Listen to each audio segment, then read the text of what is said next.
There was a lot of discussion about the time situation. It definitely is a very negative experience on everyone involved. So I don't know. I don't necessarily think it's on the TO. Maybe there's things that they can do better. Very unfortunate way to end another event, but hopefully we do see some change from it. I will try and make maybe a bit of a snippet video out of this to post in like the general discussion page, talking about my feedback on it, just so that way there's a bit more about it. I always want to give the benefit of the doubt, because this game can be very technical. Yeah, there's too many interactions. Like, it's hard to make the case when, like, it's a 50-50. Like, people aren't gonna want to play this game if they're losing in time. But some people aren't going to want to sit there for an hour to play one game. It's a tough one. I also think, like, final round. So I didn't know that this was going to be the final round. If there was chance that this was going to be the final round, and there was a pair down game involved, I believe that those two games should have been untimed. I mean, maybe not untimed, but if there was a case where it is 100% the last round, you're playing for the win, it should be untimed. There should be no time limit involved. You won't see games go over an hour. At the end of the day, an extra 20 minutes to get you a fair, determined winner is definitely the best positive to come out of that. Credit to Bandai. They're doing everything to try and keep this game relevant. They're giving us more events, which is great to see. Obviously, the numbers are not that great at the moment, and I can't really blame people for not wanting to play, because even Crystal has just said it.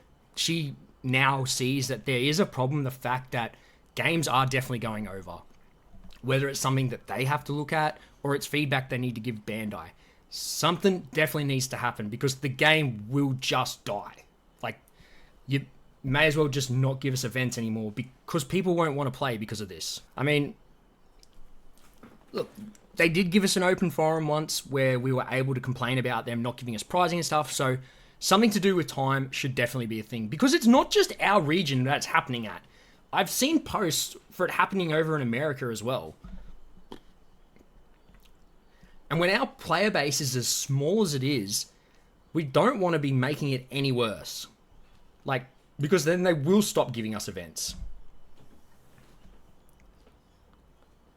I do feel you then have players slow playing at the end to get to top. So, I always want to give people the benefit of the doubt, because things are complex. In a pressure cooker situation, like you are playing for a win, you're essentially playing for a card that might sell for $1,500 to $2,000. And now to some people, they might not care the value of a card, but some people might care about the value of the card. So it might entice them to do that. So to sort of crack down on this stuff, you do need more judges to be floating around. Now, for online events like this, I honestly think they could definitely have a few more judges running around. That would be my first recommendation. I 100% understand why they wouldn't have multiple judges at a 30-player tournament in person when they've got a big event like Digimon going on. I can understand that. But the judges either need to not necessarily be held accountable, but the judges need to be more aware. They need to go to tables that are closing out late. Why is this happening? Okay, the judges need to sort of maybe look a bit more and doing that sort of stuff. People just need to be better at calling judges on slow players. So many people come out of a game saying I lost because my opponent slow played. I am 100% of that opinion. Usually you are well in with your rights to call a judge. I know it does make the game feel very awkward, but at the same time, you can't always be like, I lost because they slow played. I lost because they slow played.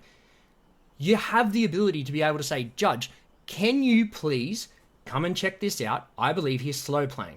Now, look, that might give you another negative experience as well, which is probably why I feel like I don't think I would be ever comfortable doing it to my opponent.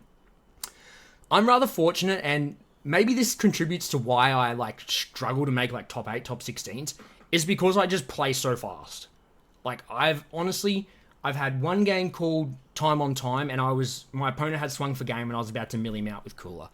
The other one that I lost was against a Broly, and that was really my own doing. Like I let my opponent, I identified that my opponent was rather new at the game. He wasn't like fully experienced like someone like myself. So I just sort of let the game flow. And I just lost track of the time. And when it come a time that it was time, he wasn't slow playing. He was just playing the same time the whole way through. So it was definitely a negative experience for me, but it's something that I kind of let happen myself. So yeah, it's definitely a case that it makes it really awkward, but if you are constantly losing in time, you either have to start calling judges on your opponents to make this stop happening, or I don't want to sound mean about this, maybe you've kind of got to like think about when you're going to a regionals, you kind of want to have your game plan done for, all sort of played out. So that way your plays are more consistently faster. You know generally most of the time what you want to do because you've practiced the deck so much. So there's like different ways that you can go about it, but the time thing is definitely needs addressing. So my question is, did you call a judge? No, so you're to blame. Yeah, look, I think maybe once or twice, yes, it can be the case.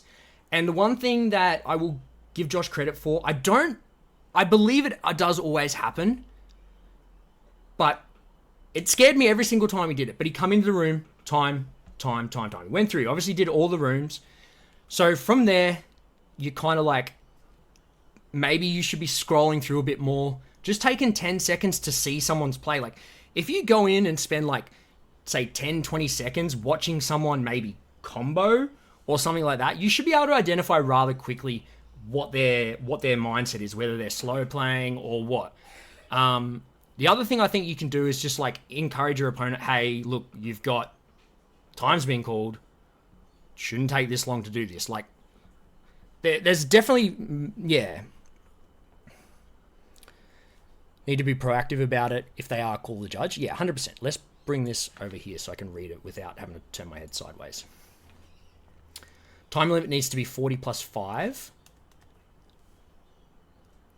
Yeah, so today they actually did 40 plus 5, but I think that really hurt that is when they announced, okay, for example, round 5 pairings are available. All right, I'm playing on table 2. All right, I'm going to go to table 2. Boom. All right, my opponent, 30 seconds. Okay, now he's here. All right. What deck are you playing? I'm playing this one. All right, I'll sideboard. 2-3 minutes for sideboarding. All right. So, right then and there, you're down 4 minutes. So you're down your extra time to start with, and you haven't even shuffled a card. So by the time you sort your life and stuff out, and you get set up, that's like 7 or 8 minutes easily down the drain. That's probably if you don't mulligan, really. So realistically, it just about takes about 10 minutes to set up a 45-minute game when you count the overtime.